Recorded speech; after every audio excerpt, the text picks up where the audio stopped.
제가 왜 이 화면을 좀 펼쳐드렸냐면 혹시 이번 주에 가장 큰 우리 세상 뉴스가 우리나라에 있어서 가장 세상 큰 뉴스가 어떤 뉴스가 여러분 잘 기억이 나십니까? 예? 잘 안 들립니다. 네? 예, 예, 맞습니다. 사우디의 왕세자인 빈 살만이 우리나라를 방문한 게 아마 가장 큰 뉴스가 아니었나 싶습니다. 그래서 제가 오늘 이 이제 지도를 보여드렸는데 지금 잘 안 보이시지만 잠깐 설명을 드리겠습니다. 이게 그 과거 중동 지역의 그 지도입니다. 지도에서 여기 보게 되면은 이제 페르시아만이 있고 여기가 홍해고 여기가 뭐라고 쓰여 있냐면 아라비아 사막이라고 돼 있는데 이 아라비아 사막이 현재 어느 나라입니까? 여기가 지금 사우디입니다. 사우디고 그 다음에 이제 여기 위에 가보게 되면 사우디 요 이라크 요 이제 위가 이제 이라크 지역인데 여기 사우디 북쪽에 보면 바벨론이라는 데 보이시죠? 여기가 이제 그 중동 지역에 가장 그 융성했던 바빌론이라고 하는 그 제국이 이제 형성됐던 그 지역으로 이제 이렇게 알려진 곳입니다. 그래서 이제 그 다음 제가 이제 사진을 이제 보여드리게 되면 이 빨간 선으로 되어 있는 게 현재 지도입니다. 여기 보면 중간에 가장 큰 나라가 이제 사우디고 예멘, 오만, 그 다음에 여기 이제 바벨론 지역이 있는 데가 이제 어느 나라고 되어 있습니까? 이란과 이라크 지역에 해당되는 지역이 이제 그 이제 바빌론 지역이고 여기 이제 시리아, 여기 이제 이스라엘 뭐 이렇게 되어 있는 게 이제 과거와 현재 이제 지도라는 것을 우리가 이제 알 수가 있고 제가 이것을 왜 이제 찾아드리냐면 이번에 이제 사우디의 그 왕세자가 왔는데 우리 같이 이제 독립침례교회 성도분들은 중동에 있는 중동에서 어떤 이스라엘과 중동에서 어떤 일이 벌어지게 되면은 과연 성경에서 우리에게 그 미래에 어떤 일이 보여질지 이런 것들을 여러분들이 조금 아실 필요가 있어서 제가 이거를 좀 펼쳐 보이게 된 겁니다. 물론 이것이 꼭 정확하다는 얘기는 아니고 그 정도의 어떤 감은 잡고 있어야 된다라는 말씀을 드린 겁니다. 자, 이번 주에 그 사우디 빈 살만의 방문과 관련해서 유튜브로 이제 제가 찾아봤더니 이런 내용이 있었습니다. 제목만 한번 읽어보시죠. 현대차 사우디의 스마트 바빌론 짓는다. 제가 어디에 꽂혔을 것 같습니까? 예, 바빌론에 저는 꽂힌 겁니다. 바빌론에. 네. 왜냐하면 이 바빌론이라고 하는 것이 결국은 어디에 또 나옵니까? 요한계시록 한번 펴보십시오. 요한계시록. 네. 요한계시록 17장.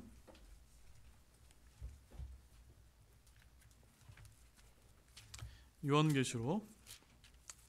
제가 이 시간을 가질까 말까 고민하다가 그래도 중요한 이벤트가 있었기 때문에 이 정도는 여러분들과 한번 이야기를 나눠야겠다는 생각이 들어서 제가 좀 말씀을 좀 드리게 됐습니다.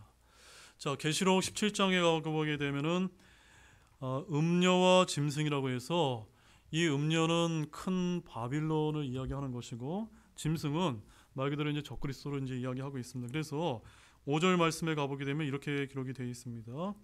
그녀의 임안에는 신비 큰 바빌론 땅의 창녀들과 가증한 것들의 어미라는 한 이름이 기록되어 있더라라고 해서 많은 분들이 많은 성경 주석가들이 이 계시록 17장은 종교적인 의미에 있어서의 바빌론일 것이다라고 이렇게 이제 많은 분들이 해석을 하고 있고 가장 또 많은 해석 중에 하나가 이 계시록 17장에 나와 있는 그 바빌론은 아마도 로마 카톨릭일 것이다. 이렇게 얘기를 합니다. 왜 그러냐면 여러분 한번 보십시오. 맨 끝에 한번 보십시오. 계시록 17장 18절 말씀에 가보게 되면 이런 말씀이 있습니다. 같이 한번 읽어볼까요?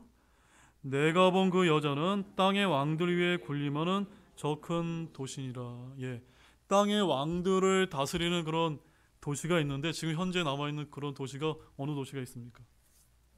저 로마의 바티칸 이제 시티밖에 없기 때문에 또 저희가 이제 로마 카톨릭이라고는 종교 시스템을 갖고 있기 때문에 많은 주석가들이 이 요한계시록 17장은 로마 카톨릭이 아니겠느냐 이렇게 이제 많이들 이제 해석을 이제 하고 있습니다. 근데 제가 이런 거를 말씀드리려고 하면 제가 이걸 펼쳐 보여드리질 않습니다. 그 다음에 계시록 18장 말씀 보십시오. 계시록 18장에 가보게 되면 소제목이 뭐라고 되어 있습니까? 큰 바빌론의 몰락. 제가 이것 때문에 오늘 이거 펼쳐드린 겁니다.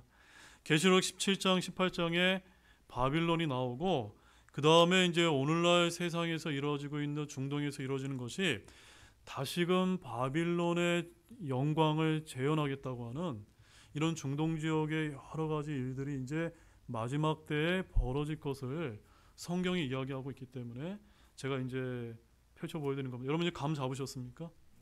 그래서 이제 중동에서 어떤 일, 이스라엘에서 어떤 일이 벌어지게 되면 적그리스도의 왕국 때에 큰 바빌론이라고 하는 어떤 종교적인 시스템과 그 다음에 여기 계시록 18장에서는 상업적이고 어떤 이제 상업적인 어떤 이런 도시가 또한 세워질 것에 대한 예언의 말씀이 있기 때문에 결국 7년 환란기 때 저 아까 우리 지도 보셨죠? 지도. 예. 여기 이제 요 바벨론 지역의 제2의 큰 바빌론이 이제 지어질 것이 아닌가라고 이렇게 수많은 이제 성경을 해석하는 이제 주석가들이 많은 분들이 이제 그렇게 이제 대언을 이제 지금까지 저희들이 해석을 해왔다는 점입니다. 자, 그런데 이제 제가 이제 오늘 핵심적으로 말씀드릴 이유는 뭐냐면 뭐 사우디에 이제 스마트 바빌론을 짓는 게 중요한 것이 아니라 제가 여러분에게 분명히 말씀드리는 것은 큰 바빌론이 사우디에 이번에 왕세자가 왔던 무슨 도시라고 했습니까? 네옴시티가 큰 바빌론이라는 말씀이 제가 그런 말씀 드리는 거 아닙니다. 아마도 우리가 연관성을 가지고 조심스럽게 저는 좀 이렇게 좀 바라보고 있다는 점입니다. 지금 여기 보이는 지역이 여기가 이제 사우디 지역이고 요 빨간 선이 있는 쪽이 무엇일까요?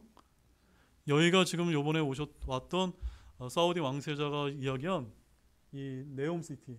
네옴시티가 지어질 곳이 마치 어디에 가깝습니까?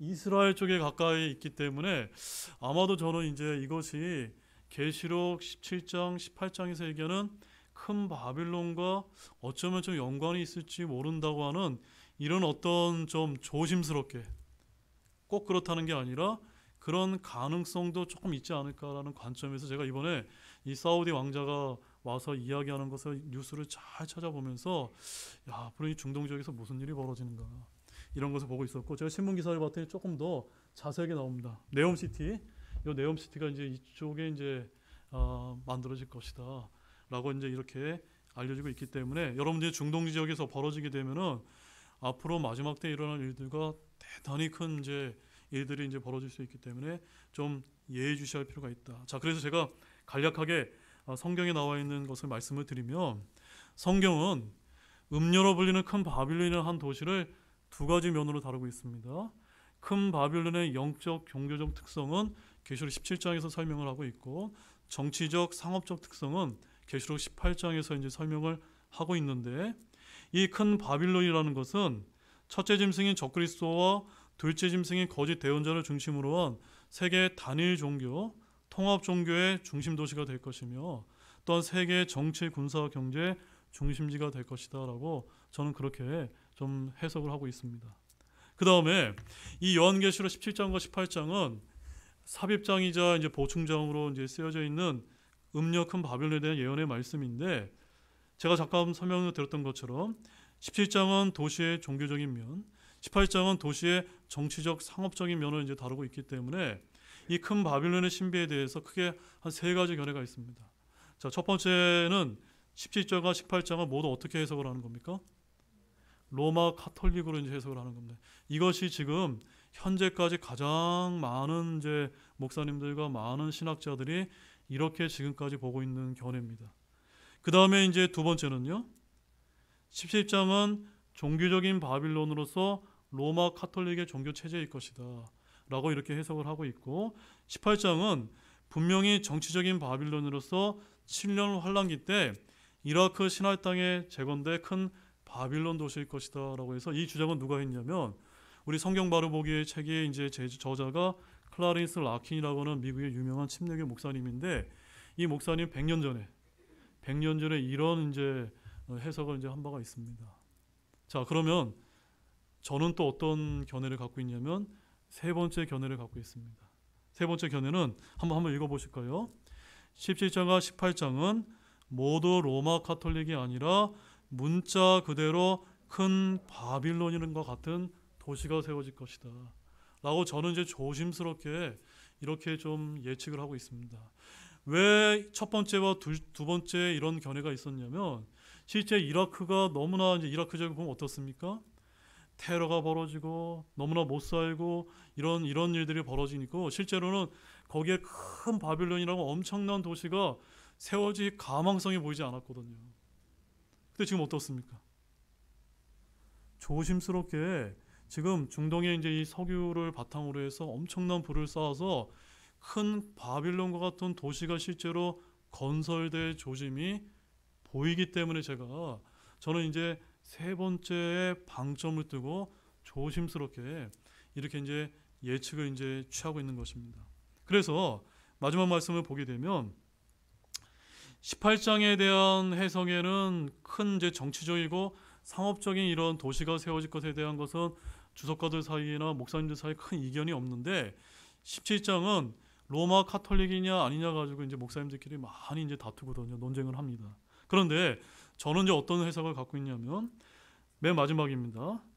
따라서 7년 환란기 때 짐승 즉 적그리스도의 힘에 빌어 음녀 큰 바빌론이라는 도시가 세상 모든 것을 지배하는 형태로 다시 재건될 미래의 사건으로 저는 이렇게 17장과 18장을 해석을 좀 조심스럽게 이제 하고 있습니다. 추측컨대 로마 카톨릭이 아마도 바빌론으로 탈바꿈하거나 흡수될지 모른다라는 생각을 저는 조심스럽게 이제 보고 있기 때문에 실제 이렇게 이루어질지 이렇게 이루어지지 않을지 아무도 우리가 이제 장담할 수 없지만 조심스럽게 이렇게 내다보고 있기 때문에 이번에 이제 빈살만이라고 하는 왕세자가 와서 저 네옴시티 이스라엘 근처에 아주 큰 바빌론과 유사한 이런 도시를 세우는 것이 예사롭지 않아서 오늘 제가 여러분에게 이렇게 잠깐 소개를 드리게 되었습니다.